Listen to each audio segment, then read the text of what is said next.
Are you ready to start?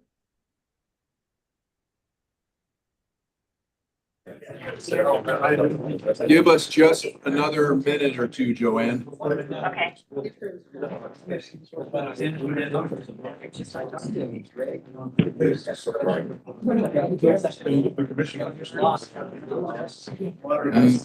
got Joanne.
Didn't hear you.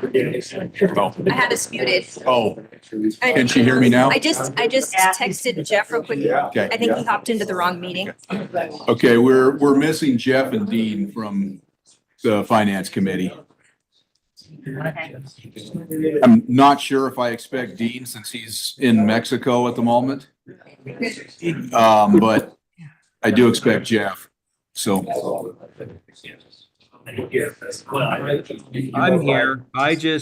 Jennifer straightened me out. I picked the wrong.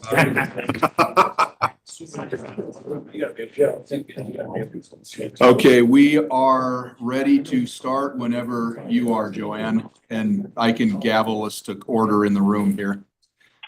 Okay. Let's call the finance committee meeting to order. It's meeting number 1-25. It's Friday, January 31st, and it's 1:43 p.m. Mountain Time, 12:43 Pacific. We're meeting on Zoom, YouTube, and at the Water Center. And I'll let you take care of attendance and introductions. Okay, we have, Madam Chair, we have 4 of the 5 finance committee members in attendance. Yourself, Jeff Raybould, Mark Gibbs, Dale Van Stone. In addition, we have Brian Olmstead, Al Barker, and Pat McMahon as board members who are not on the finance committee. Okay, well, welcome everyone. The next item on the agenda is Water District 63 project proposal. Do we have anyone speaking about this from the department prior to our guest? Yes, Neely Miller will introduce this project proposal, Madam Chair. Thank you. Welcome, Neely. Good afternoon, Madam Chair.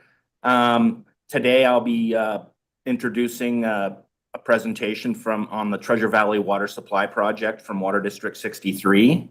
At the end of this agenda item, you'll be asked to make a recommendation to the full board to consider a funding resolution for phase 2 of this project. And I would just add that, as you'll recall, this project was added to the Regional Water Sustainability List by the board back in July of 2023. And then there were contract terms and conditions that were later approved for that phase 1 of the project. Phase 1 of the project is completed.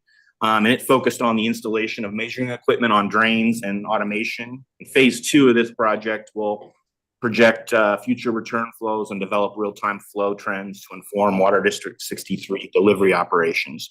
And you did receive a presentation at the Finance Committee. I believe it was on November 8th on this project. You had some questions that you would like to have addressed by Water District 63. So there are representatives here from Water District 63, and they are here to provide a brief presentation on this project and to address the questions that were raised at that November 8th Finance Committee. And then I have prepared a draft funding resolution with contract terms and conditions that we may want to look at. The board will consider that later today if there is a recommendation for funding. With that, I would introduce the representatives from Water District 63 to provide some information to the board. And Awesome. Thanks, Neely. Good afternoon, Madam Chair and other committee members. First off, thank you for taking the time to meet with us again today. Like Neely said, we did present back in November on this, and you guys had some questions on the project that we hope to answer today. And so again, we thoroughly appreciate you hearing us out and giving us the opportunity to address those questions. With me today, well, first off, I'm Daniel Hoke. I'm the Water District 63 Water Master here in the Boise Basin. With me today, I have Mike Schubert with HDR Engineering, Dan Stevenson with Sawtooth Law, and also we have Clinton Pline with us today. He is the chairman for the advisory committee for Water District 63, as well as the chairman for Treasure Valley Water Users Association. Both entities are sponsors of this project. Scroll down the next slide there. Agenda for today, project review. I'll give you guys an update of how we got here. Neely touched on it, and I'll reiterate what we've done, and then hope to answer the questions posed to us at our November 8th meeting. Do we need this project? What are the Treasure Valley Water Supply work products? Are there other similar models to what we're trying to do here? What are the direct benefits to water managers in the Treasure Valley? And as well as how will ongoing measuring and modeling costs be managed? So we'll hope to address all of these today. So Treasure Valley Water Supply Project. We consider the drains in the Treasure Valley to be our Thousand Springs. Surface water delivery relies on the drain return flows. Everything on the Boise River below Caldwell is 100% reliant on drain return flows in order to supply irrigation water to the tune of about 240,000 acre feet a year. Changes to the landscape in the Treasure Valley, anything and everything from land use change, irrigation practice, urbanization, operations, all of these impact the drain return flows back to the Boise River. What the Water District is trying to do is leverage data collection, automation, and analytics to understand the changes and improve the water management in the Treasure Valley for the Treasure Valley water users. So very basically, the objective is to improve the supply management through the data collection, analytics, and mitigation options as we collect the data. As Neely stated, we presented this previous for phase one that you guys helped support and did put us on the water sustainability list for the assessment of tributary drains and shallow aquifer to address low flows near Middleton during the irrigation season.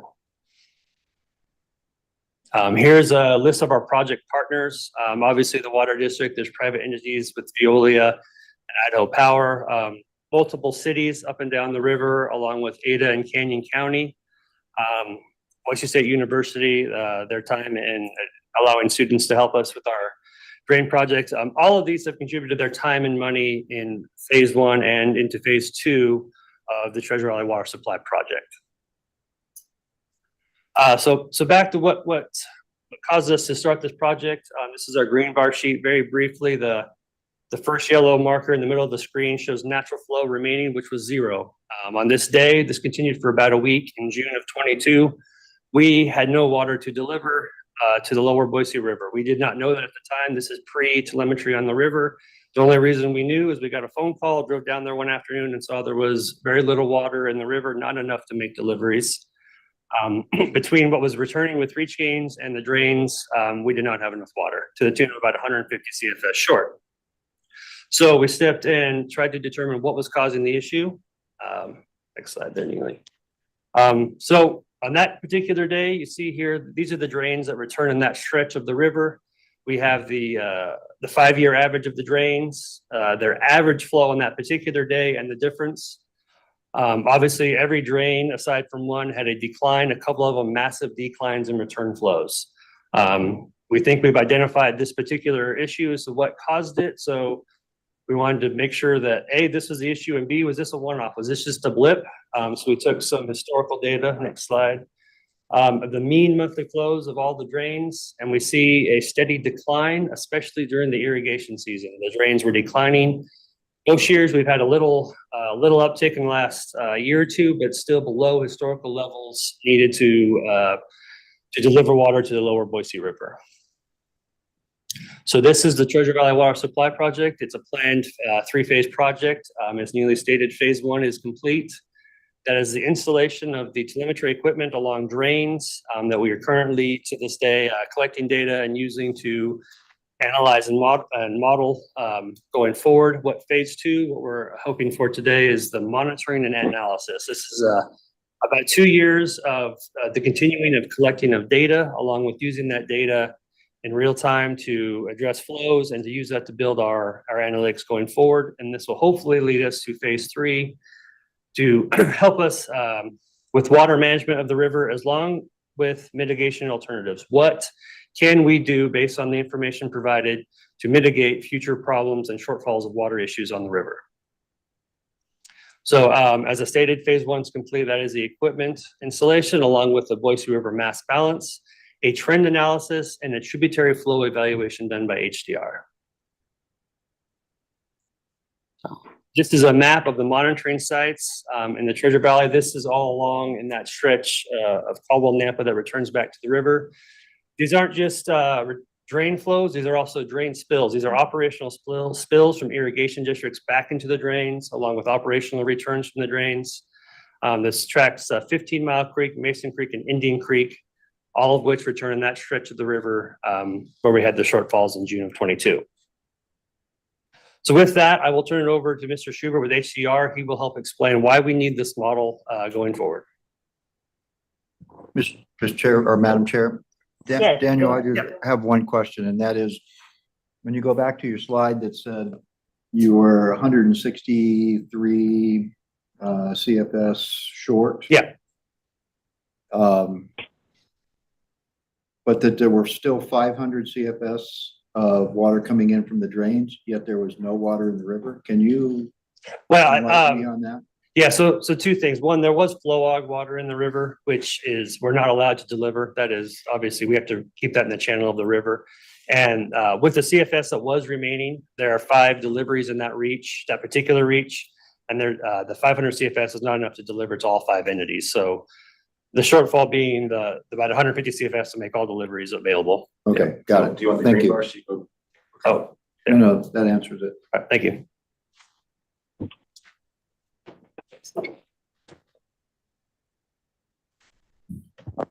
Okay, thank you, Daniel.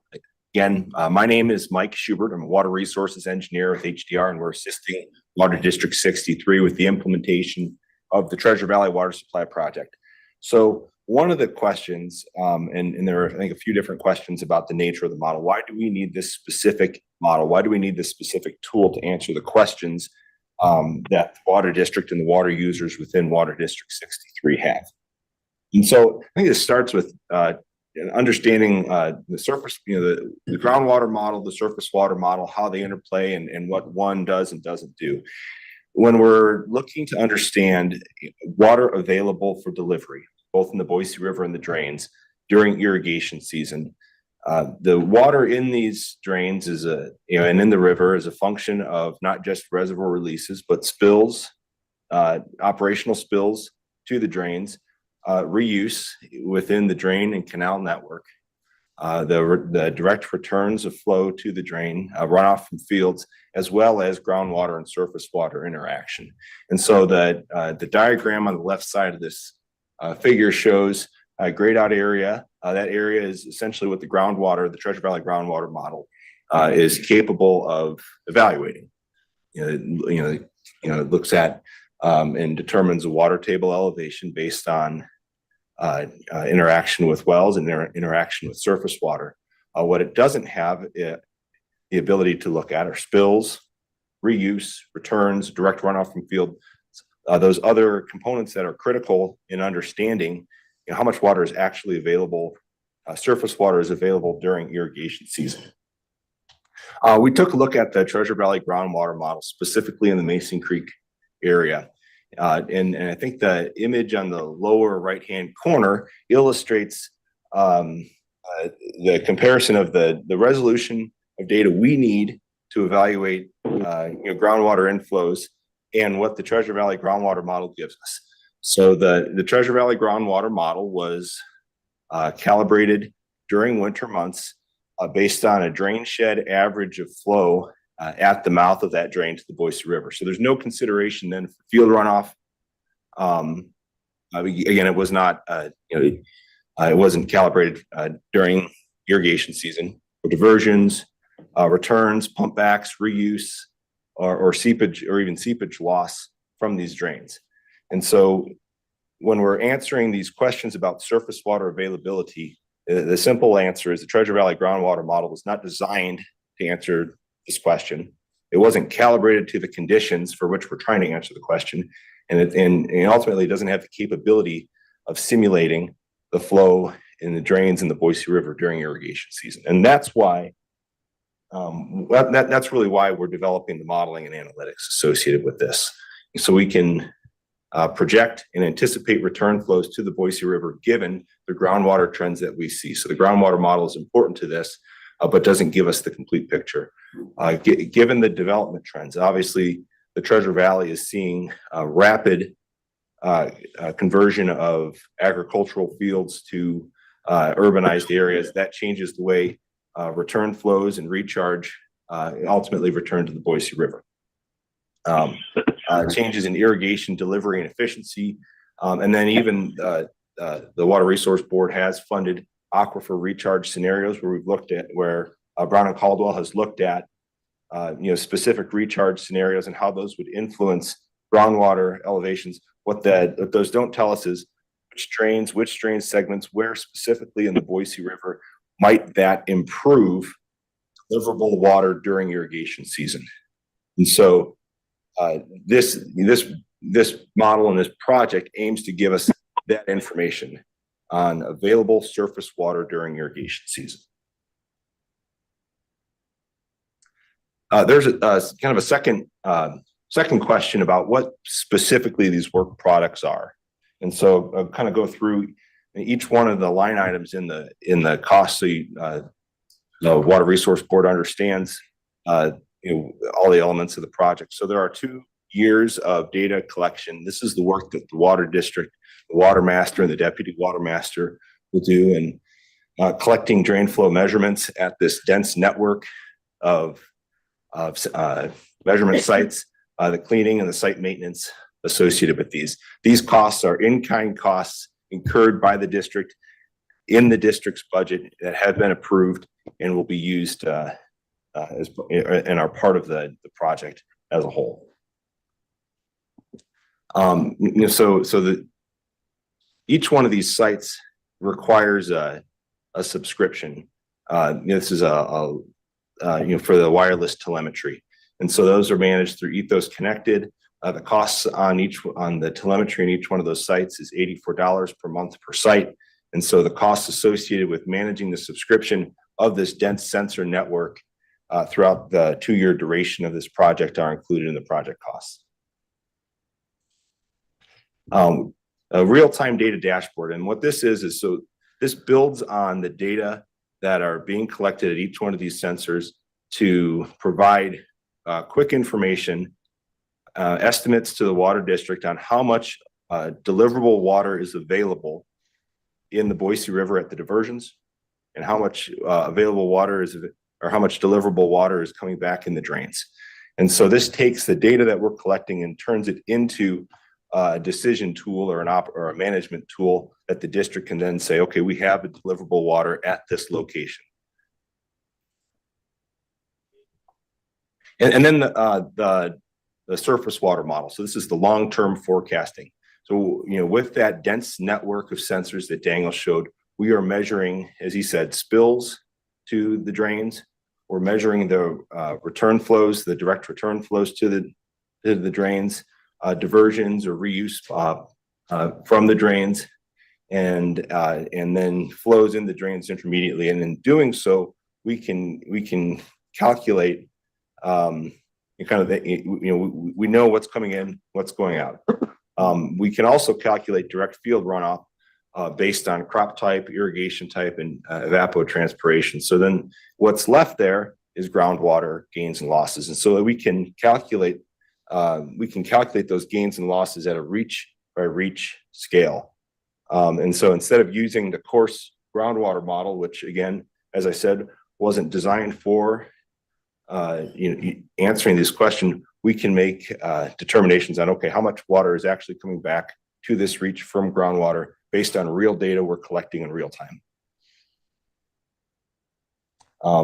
In addition to that, we can evaluate future conditions. So as development occurs and we lose direct runoff, as irrigation conversions happen, there's significant discussions about large scale conversions from flood irrigation to pressure irrigation. We're going to lose that direct runoff. Now we have the tool that's isolated that part of return flow to the river, and we can make projections on how much those conversions are going to impact surface water availability downstream. So Mike, can I interrupt for just a second? Yes, and please. Ask a question. Yes, please, Madam Chair. So back on that, that information is contingent on the subscription to the software that measures the drains. Is that correct?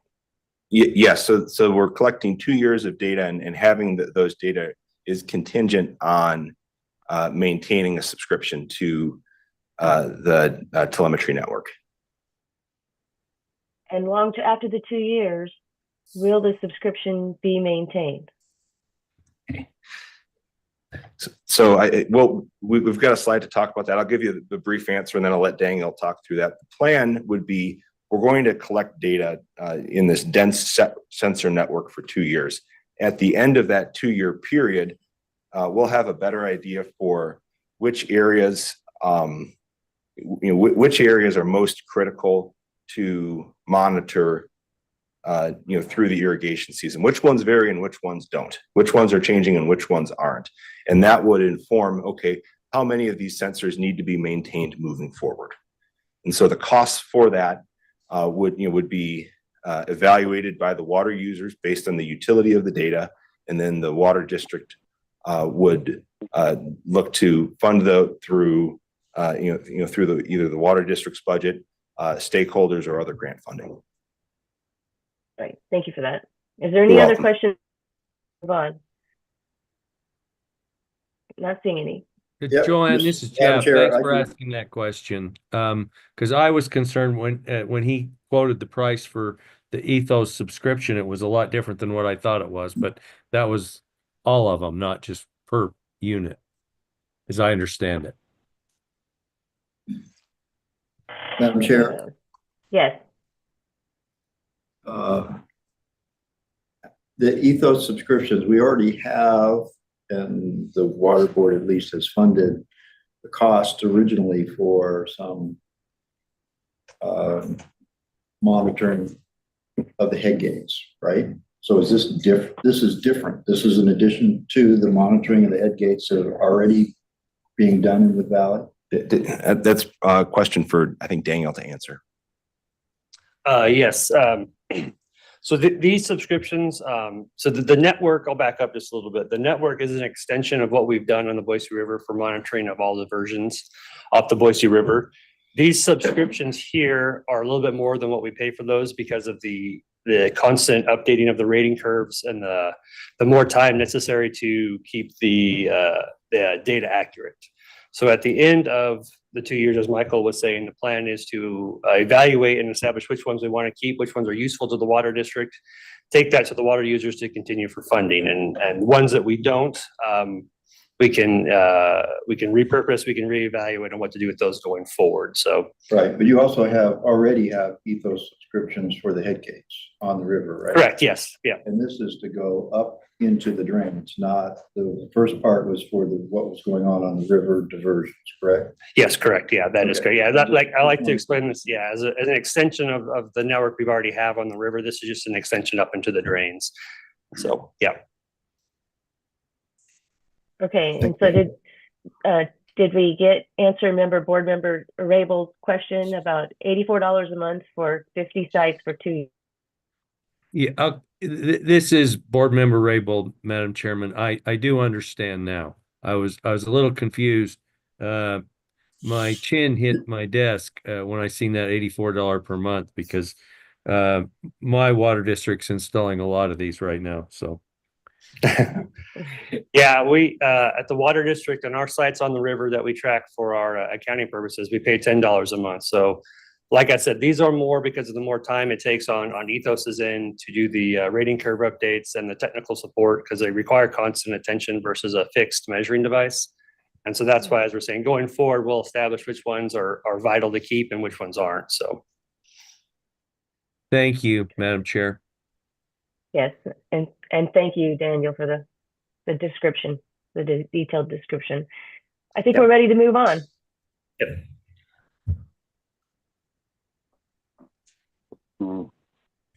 Okay. I think it's important to remember that this project is really geared, towards helping us identify what the magnitude of mitigation is required to offset the shortages that have been observed by water managers for decades. And so phase 3, the phase 2 will help us. The phase 2 is geared towards helping us identify, okay, how many acre feet are needed to offset the shortages that we can see from land use changes, from irrigation conversions, from efficiency, and also give us the tool to take a look at recharge and other mitigations, and compare the two and say, are we actually offsetting the reductions in return flow that we're projecting? And so we've talked about the 15-mile drain regulation project, and we can identify that daily this has the potential to increase the amount of deliverable water between 40 and 50 acre feet a day. The question is, how many more of these projects do we have to find? We can start working on this, yes, but how many more projects like this do we have to find to continue to offset the reductions in return flow that we're seeing? Are there any other questions on that before we move on to the next question posed by the committee? Committee members, does anyone have a question? Brian Patton, you'll have to help me with the room. Yeah, I'll let you know, Madam Chair. It looks like Brian Olmstead does have a question. Madam Chair, Mike, so have you done some, we've been working a lot on recharge in the ESPA, and the difficult thing is figuring out where's the recharge going to benefit. So have you had some recharge sites that you've actually observed impacts to a nearby drain, or is this all going to be kind of starting from scratch? I think we're really starting from scratch. We don't have, I know that the board has evaluated different recharge scenarios in the Treasure Valley, and what we have right now is the groundwater model as the starting point. So this is going to be very important data to figure out where to recharge for one thing, and Correct. And when. Correct. How long it takes to get to a drain from a recharge site, for instance. That's all. Thank you.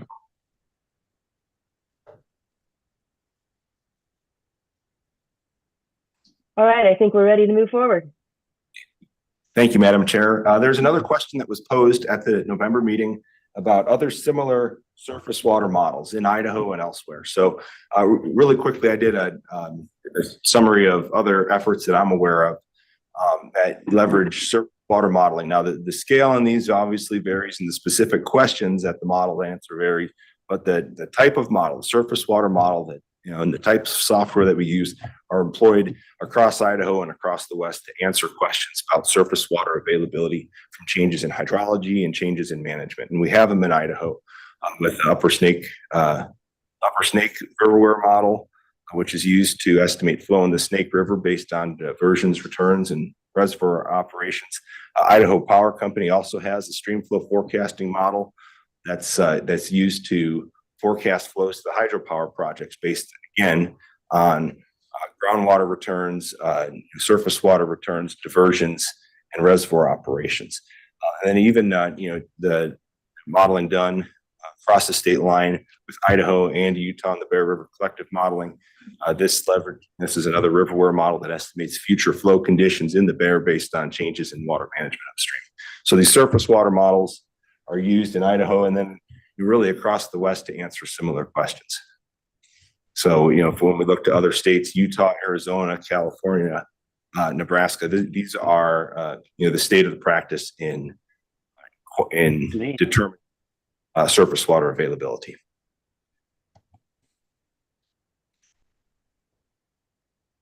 I'd also like to point out that our team has been in coordination with a number of entities about the type of model the type of model and project we're developing, the other efforts that are going on, making sure that this is not duplicative of any other efforts and that it's complementary of them. So we have had discussions with the hydrology staff at the department. We've had discussions with Stephen Hunt at the USGS, who is the lead developer of the Treasure Valley groundwater model. Kendra Kaiser with IWERI has been consulted multiple times on the development of this. We've talked with Bureau of Reclamation back in November about the utility of this tool. I've been in discussions with Idaho Power Company about their model and some of the lessons learned, and Frank Griglio and the team there. We've talked to the Freshwater Trust, who's has aspirations of converting large areas from surface water irrigation to pressure irrigation and the need for the project, and then the supporters as well. And so there's again a broad technical coordination associated with the need for this project and the approach. Are there any questions on that? Stop.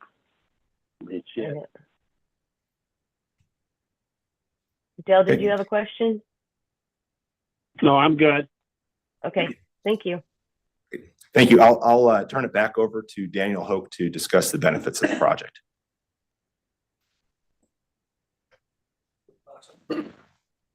Thank you, Michael. Yes, one of the questions asked of us in November, what are the benefits to water managers here in the Treasure Valley? So what we plan to do is evaluate the impacts of the surface water availability. That's going to include the land use change, and it's going to impact the surface water supply, whether it be through development or irrigation conversion.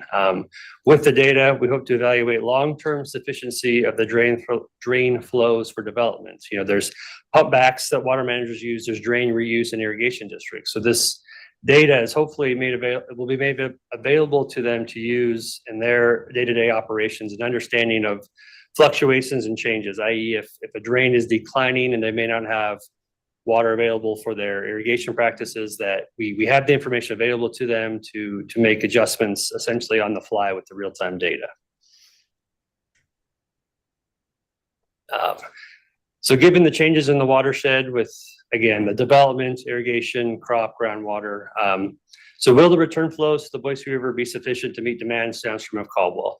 We've already seen it for a particular stretch back in June of 22 where it was not sufficient to meet demands. So this isn't a problem that we hope to avoid. This is a problem that has happened. So going forward, will the drains be able to support the pumped irrigation demands, or will additional spills be needed to suffice in order to deliver water?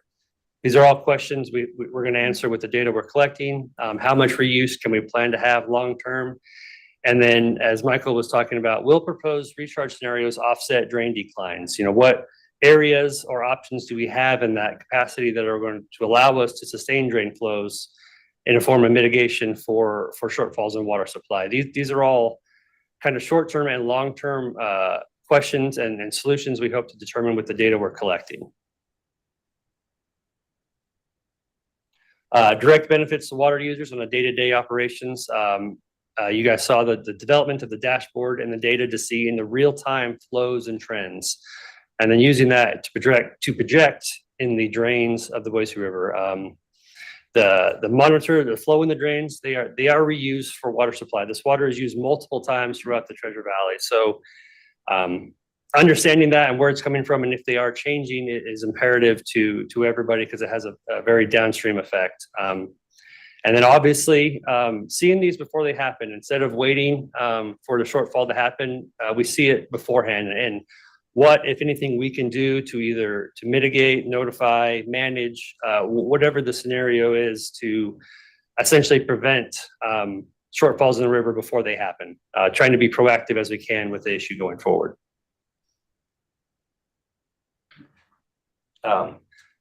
So another question we had, we kind of talked about earlier was how will ongoing measuring and modeling costs be managed? It's kind of a tricky question to answer.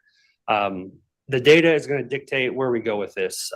If everything we're out there measuring is determined to be beneficial to the water users of Water District 63, we will take it to them to help support this and fund this going forward. The field work, the measuring, and the creating of the rating tables, that's done by the Water District staff, Heather and I. And then the question asks, the subscriptions going forward, that's all going to depend on what the data tells us. If it's necessary, we'll take it to the water users to help support it going forward. And if need be, we'll take it to grants and also the stakeholders, everybody involved that has previously supported this project, take it to them to help support this moving forward. As far as modeling, we evaluate the model results against projections within 5 years of completion. We can determine whether additional scenarios, updated calibrations are required at that time. Again, in order to fund that, take that to the water users of the Treasure Valley, any grants, and again, the stakeholder support that we've had previous going forward. That is the plan for ongoing costs. Again, hard to determine until we see all of the data. And then I'll go over the project schedule for phase 2, the funding, and our stakeholder commitments as we have right now. This is the schedule. The proposed ask today is part of our match for the applied science grant we received. So the start date for that, obviously, starting February and through March. The whole project, phase 2 of this project should take us to the end of irrigation season of 2026, so about 2 years from now. That will include, as you see, all the field data collection, the dashboard development, the testing, refinement, modeling, analytics, the future condition simulations. That's going to be very beneficial, and obviously the reporting that will take us to the project closeout of phase 2, again, September of 26, the end of irrigation season. This is a breakdown of the cost and funding summary. The field work and data collection, that is the in-kind cost from the water district going forward. The subscriptions for the data storage for the 2 years, and the dashboard development modeling the HDR is doing. That is the budget summary, how we hope to fund it. Obviously, the water district's match, the Water Smart Applied Science Grant we've been selected for.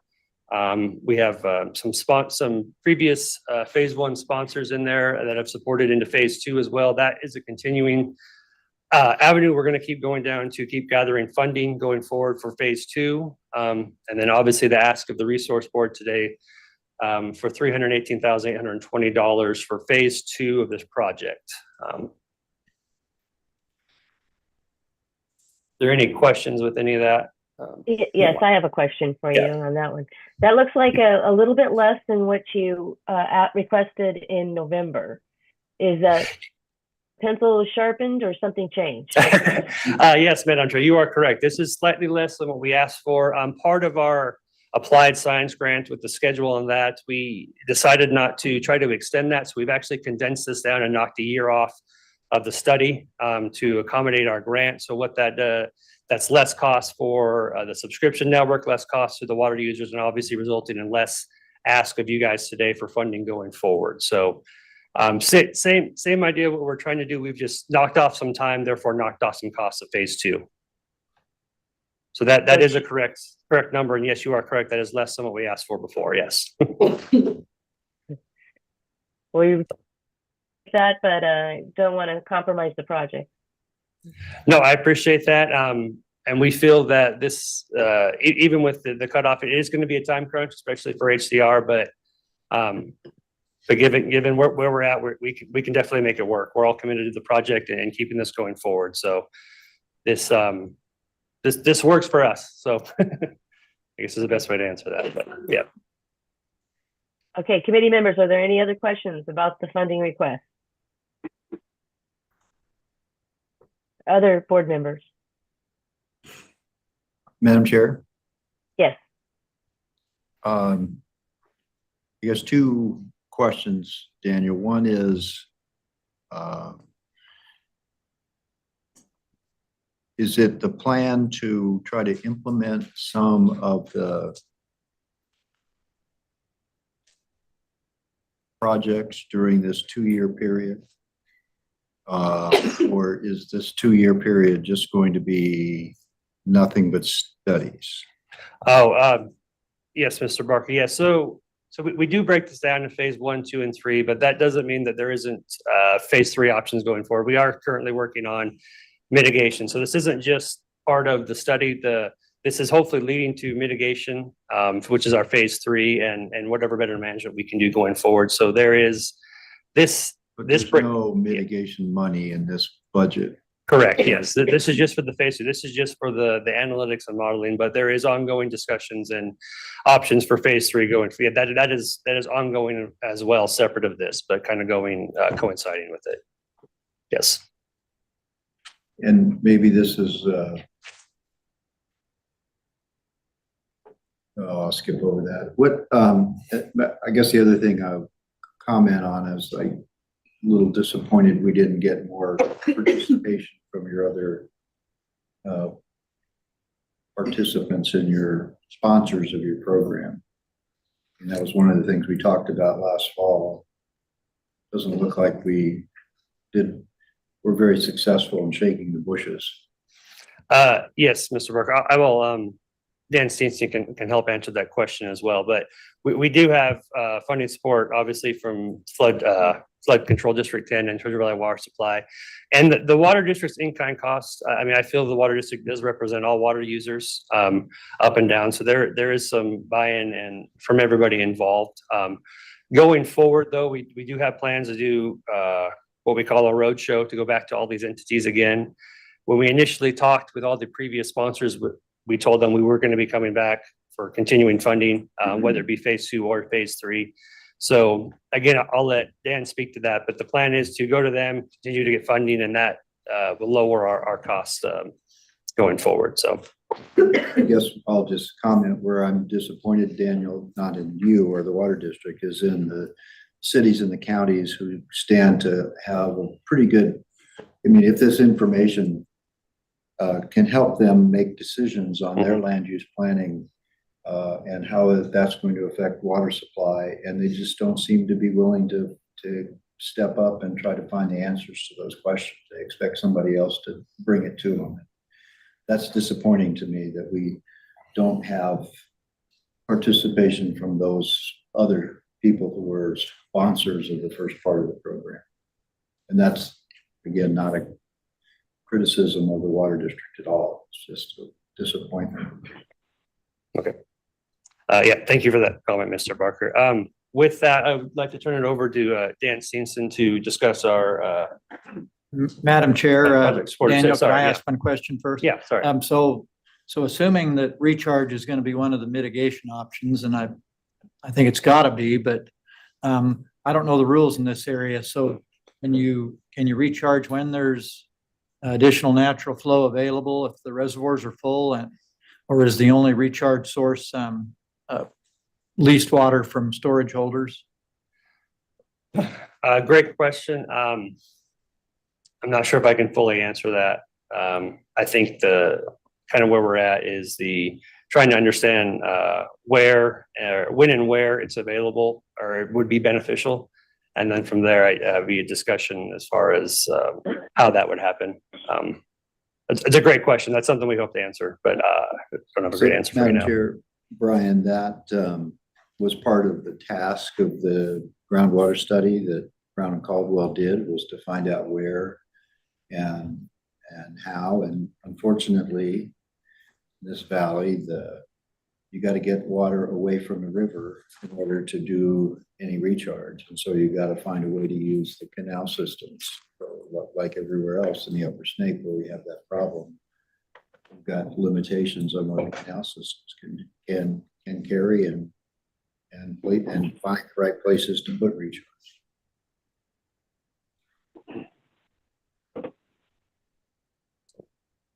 Yes, thank you. I'll turn it over to Dan Stevenson here to talk about our project supporters. You take one and pass along.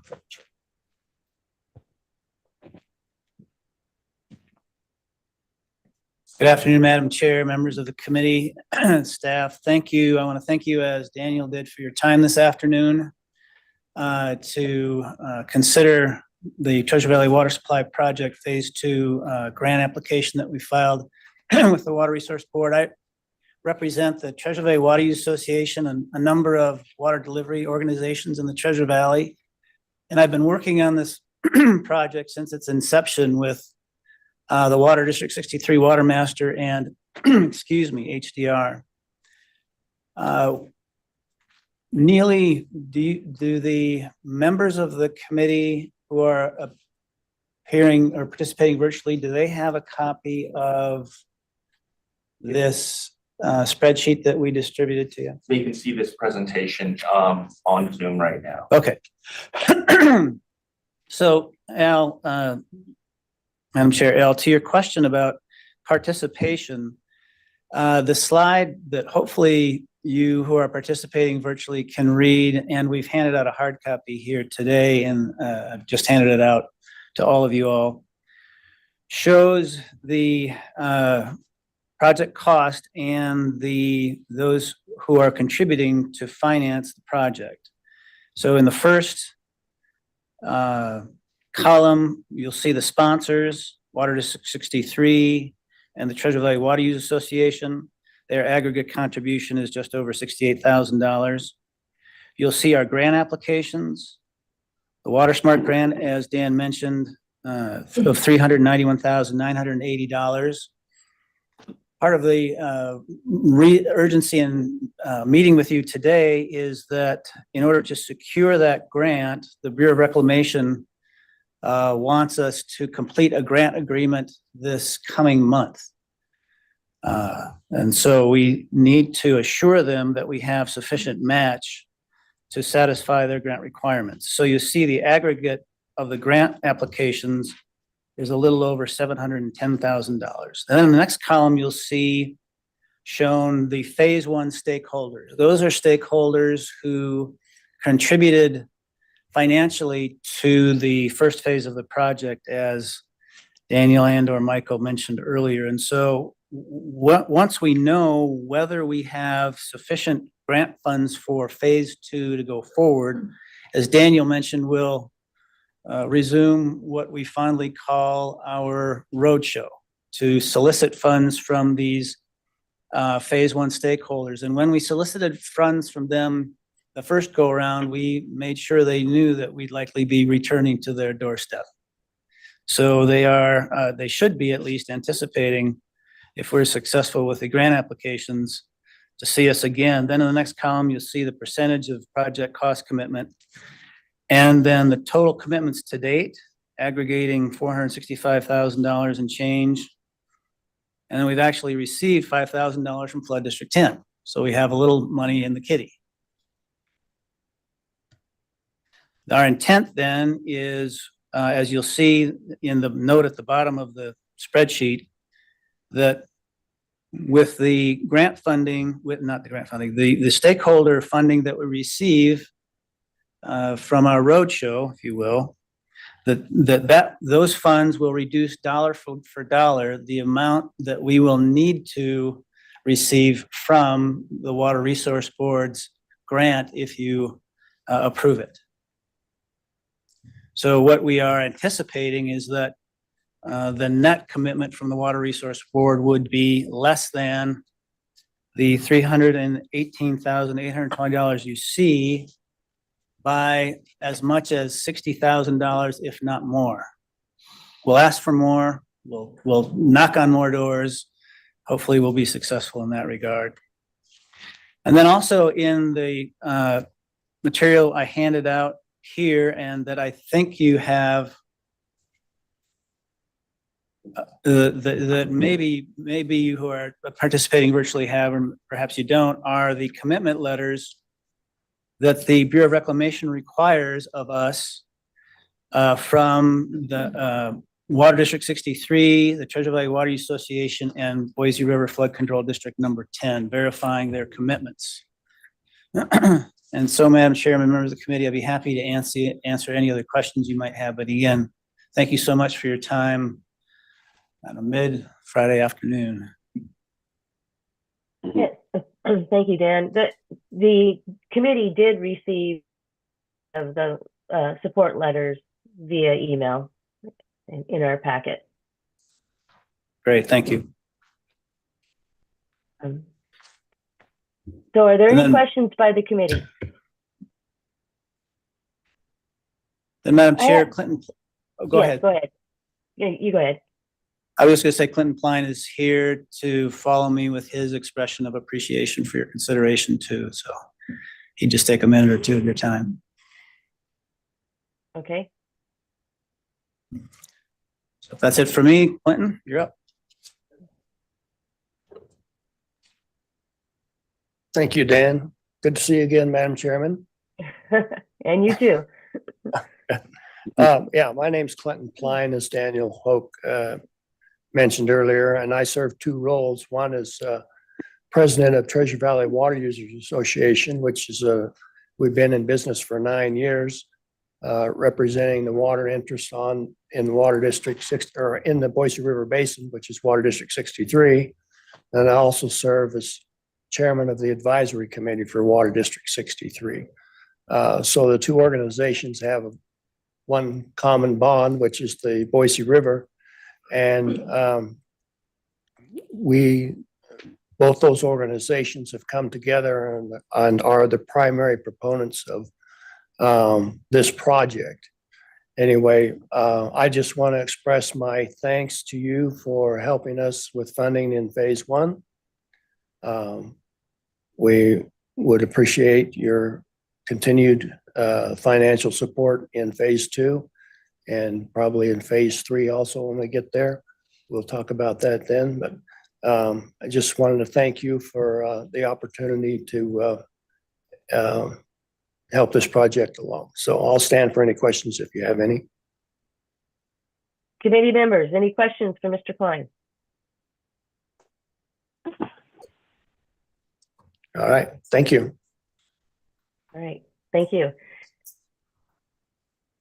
So committee to, is that Neely? Yes, Madam Chair. I was just going to remind you that at the end of this agenda item, we'd like to have a recommendation from the committee to the full board regarding the funding of this item. And there's a resolution that the full board can consider at the special meeting. Okay, do we have that resolution for the finance committee as well? We do. Or- Yeah, Madam Chair, this is Jeff. I've reviewed the resolution and I move that we recommend to the full board this resolution for their consideration. Madam Chairman, this is Mark, and I'll second it. Okay, it's been moved in second to approve this, to move this project forward to the full board as a regional sustainability project. Say aye. Aye. Aye. Aye. Any opposed? I don't believe we heard from Dale. Can you hear me? Yes, now I Yeah, can. I'm muted. Okay. the resolution? Okay. And did you vote aye, Dale? I voted yes. Okay. All right, so the recommendation to move this forward to the full board has passed. Is there any other business before the finance committee?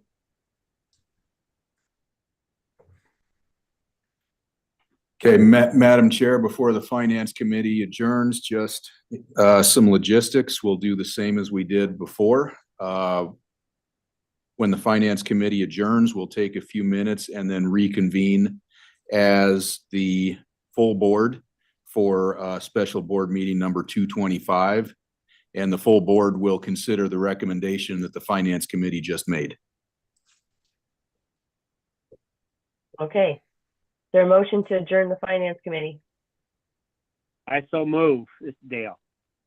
Jeff, There's a sec- second. All in favor, say aye. Aye. Aye. All right, we're adjourned.